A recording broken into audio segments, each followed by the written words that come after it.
أحبتي، إن حديث الساعة وحديث الأخبار وحديث الألسن وحديث القلوب وحديث الناس هو ذلك الفيروس. فلم يبقى مطار إلا أغلق، ولم يبقى بلد من بلادنا إلا وضع تحت الحجر الصحي، فلا أحد يأتي ولا أحد يخرج. رحلات الطيران كلها قد منعت أو قد أجلت. كل هذا أحبتي هل مر في التاريخ؟ كل هذا أحبتي هل قرئ قبل ذلك في التاريخ؟ تعالوا بنا لنستنطق التاريخ شيئا يسيرا. تعالوا بنا لنستنطق التاريخ شيئا يسيرا، ولنرى أحبتي، ولنرى هل هذا الهلع وهل هذا الخوف هو خوف طبيعي أم أنه خوف مبالغا به. تعالوا أحبتي لنعود إلى الماضي قليلا. وفي عهد من؟ في عهد عمر بن الخطاب رضي الله عنه، وأثناء خلافة عمر لما جاء عمر وسافر إلى بلاد الشام. ويومها سافر عمر بجيشه ليتفقد أحوال الناس وليتفقد أحوال الرعية في الشام. وإذا خلال فترة وجود عمر في الشام وإذا بالخبر يصل أن هناك وباء قد عم بلاد الشام، وأن هناك فيروس قد اقتحم أسوار الشام. وإذا بالخبر يصل إلى عمر، وإذا بالتقرير يومها أنه لا بد لأمير المؤمنين أن يعود مباشرة، لا بد لأمير المؤمنين عمر بن الخطاب رضي الله عنه أن يعود مباشرة إلى مدينة رسول الله صلى الله عليه وسلم حتى لا يصيبه هذا الفيروس وحتى لا يصيبه هذا الطاعون هو والجيش الذي معه.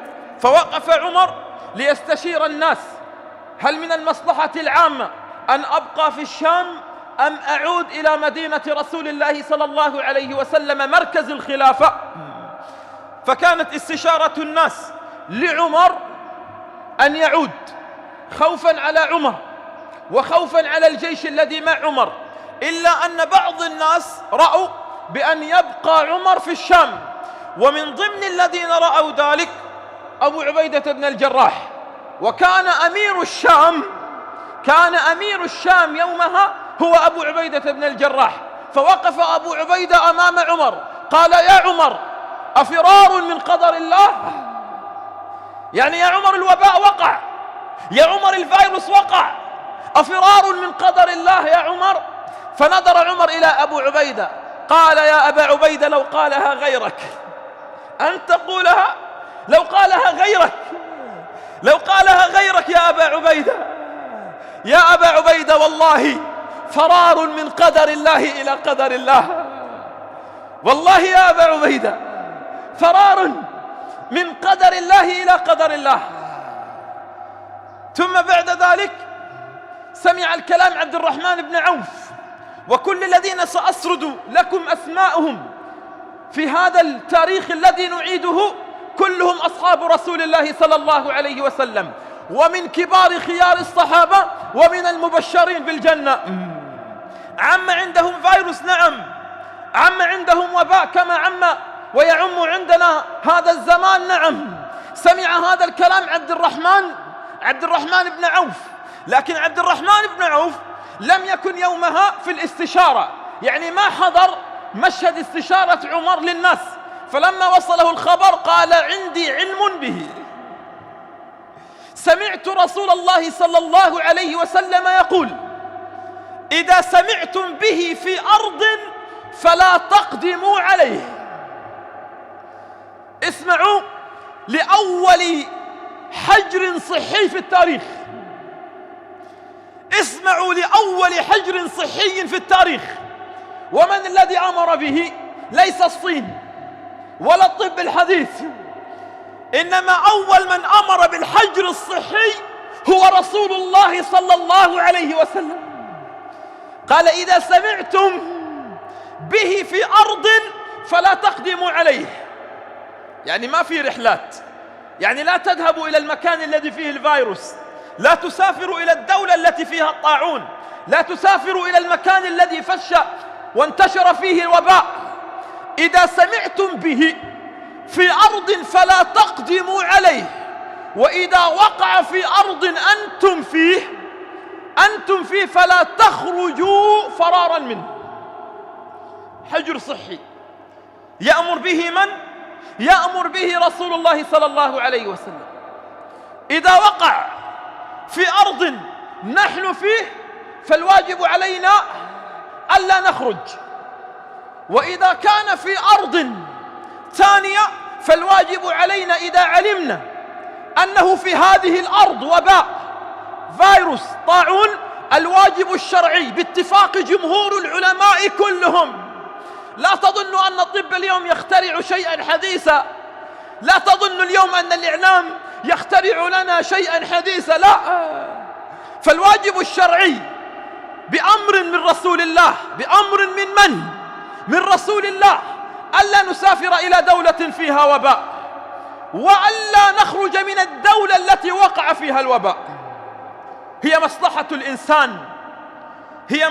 الإنسان التي بدأ بالحرص عليها الإسلام وليس الكفار، الذي بدأ بالحرص عليها الإسلام وليس الكفار. أحبتي، هذا الوباء، هذا الطاعون أودى بحياة كبار الصحابة. أودى بحياة من؟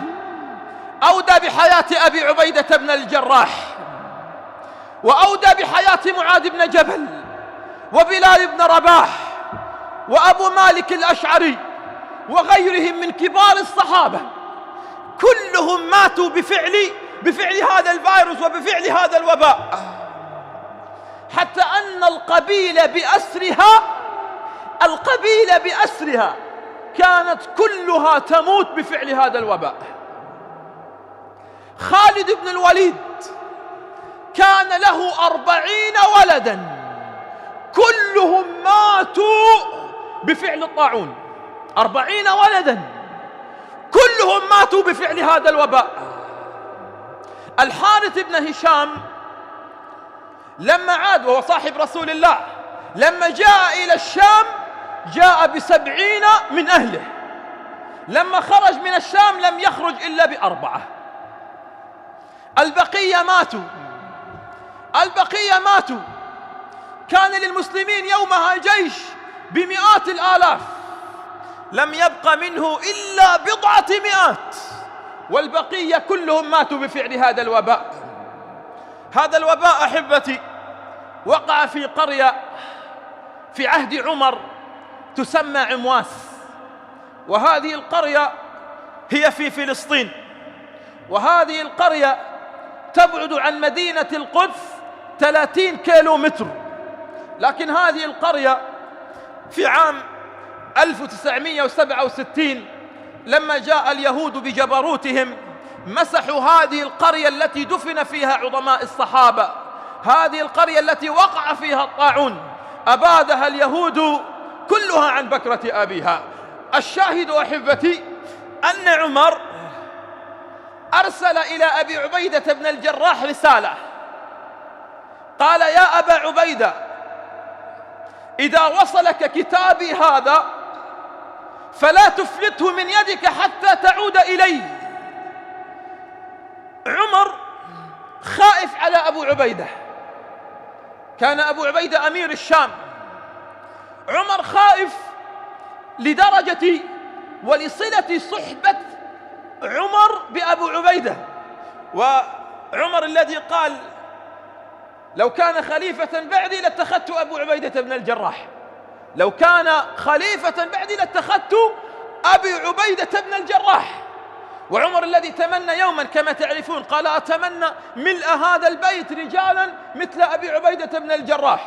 ولما دخل يوما عمر رضي الله عنه على الجيش فقال: أين طعام الجيش؟ قالوا: هذا طعام الجيش يا عمر. وإذا بطعام الجيش من ألد ما تشتهيه النفس. قال: أين طعام أمير الجيش؟ يعني أبو عبيدة بن الجراح. فجاءوا بطعام أبو عبيدة، وإذا بطعام أبو عبيدة كسرة من الخبز، وطعام الجيش من أشهى الطعام في ذلك الزمان.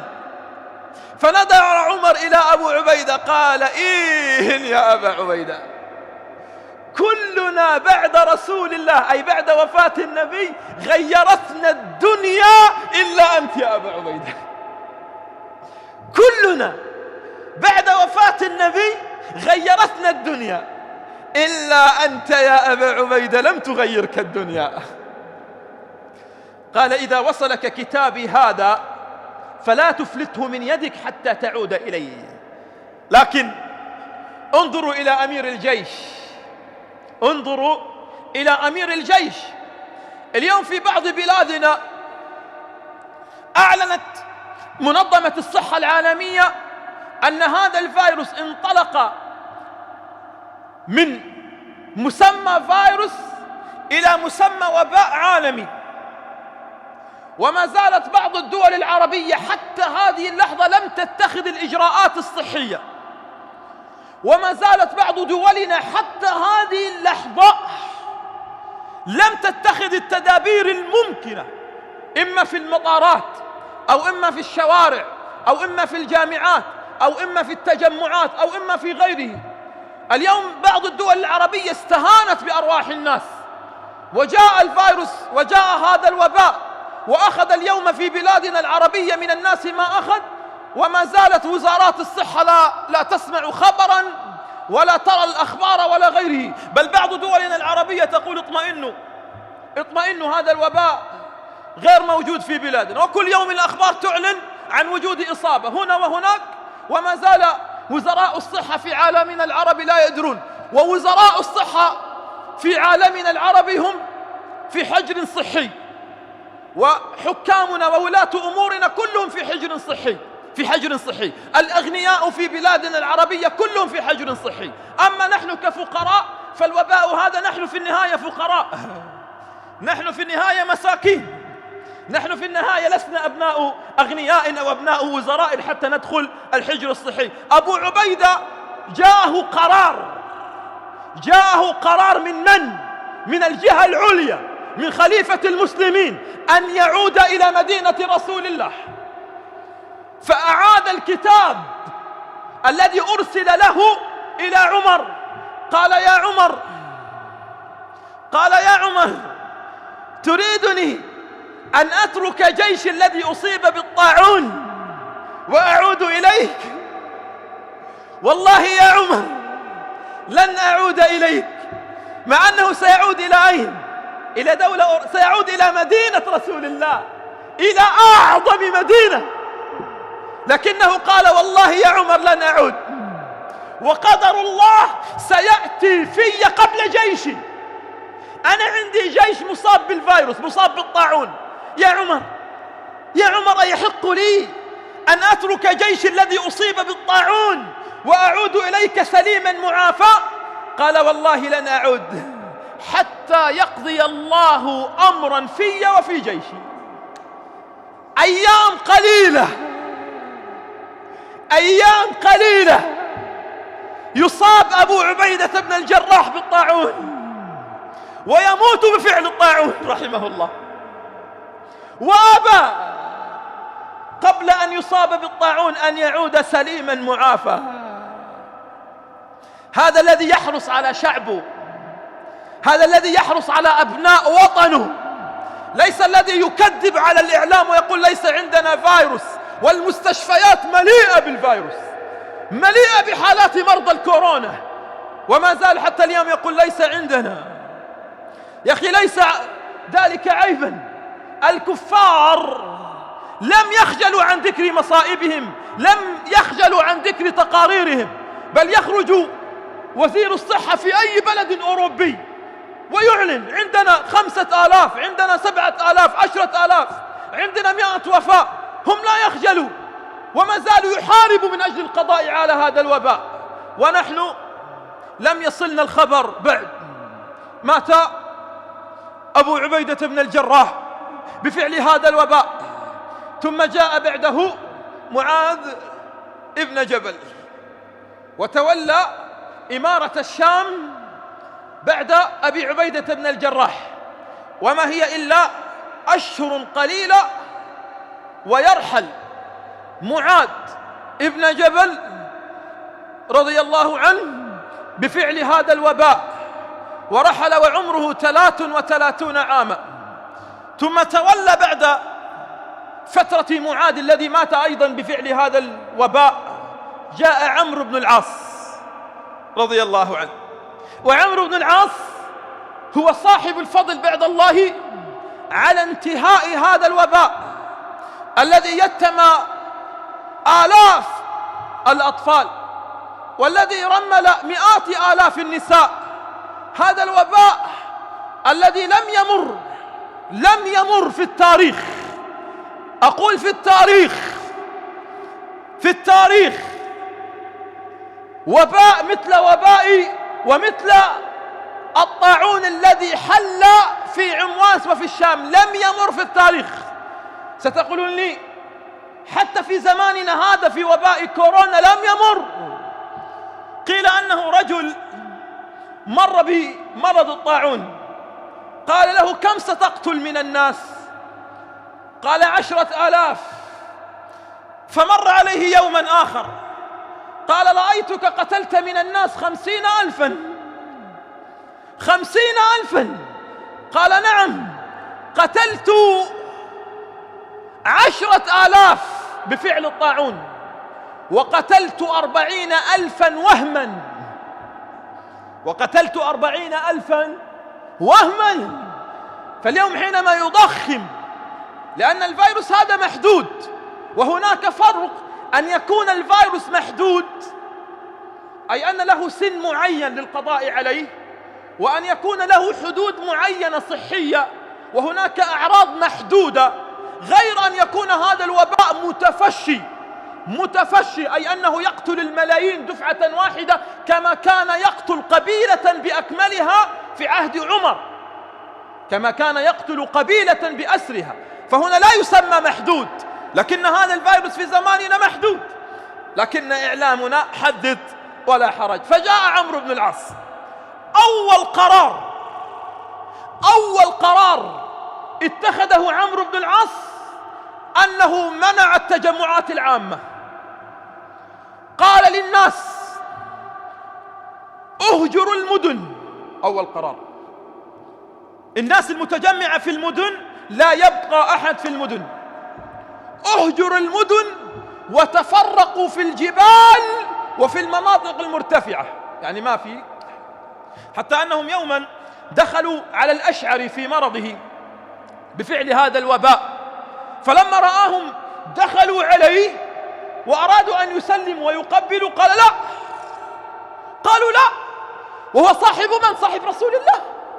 قال: ابتعدوا وتفرقوا عني، وطلب من كل واحد من الحضور أن يبتعد عن الآخر حتى لا يصاب بفعل هذا الوباء.